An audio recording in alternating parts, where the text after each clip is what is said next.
My CEO accidentally sent me his salary instead of my bonus, then threatened to fire me when I noticed. I just witnessed corporate greed in real time when my company's payroll system glitched and temporarily deposited my CEO's monthly salary into my account instead of my promised bonus. Now I am fighting for my job because I saw what I wasn't supposed to see. For context, I work at a mid-sized tech company that's been struggling financially according to every all-hands meeting for the past 2 years.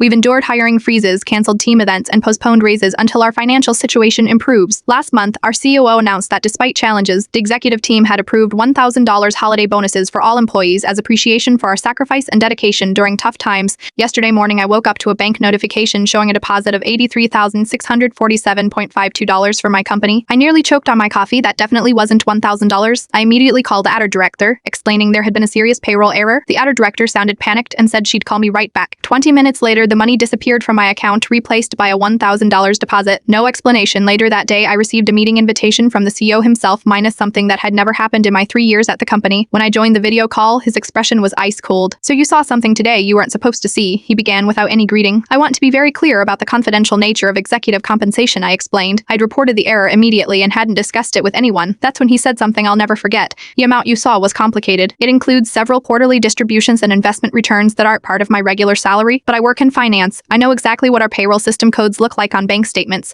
What I received was coded as pay or monthly XEC, his regular monthly salary. The same CEO who told us the company couldn't afford raises was paying himself over $1 million annually while claiming we were in financial trouble. The same man who praised our sacrifices was sacrificing nothing. When I didn't immediately agree with his explanation, his tone shifted. Look, discussing executive compensation creates a hostile work environment. If you mention what you saw to anyone, that would violate your confidentiality agreement. I'd hate to see someone with your potential lose their job over a simple misunderstanding." I said nothing, but must have looked unconvinced because he added, "You are up for promotion next quarter, right? Let's make sure we keep you on that track." This morning I noticed IT had revoked several of my system access permissions. My performance review scheduled for next week was mysteriously canceled. My direct manager isn't returning my calls. I've downloaded copies of all my performance reports, saved emails praising my work, and contacted an employment lawyer. I am updating my resume between panic attacks. The $1,000 generous bonus is still in my account though, about 1.2% of what the CEO makes monthly. While telling us to tighten our belts, corporate loyalty only goes one way.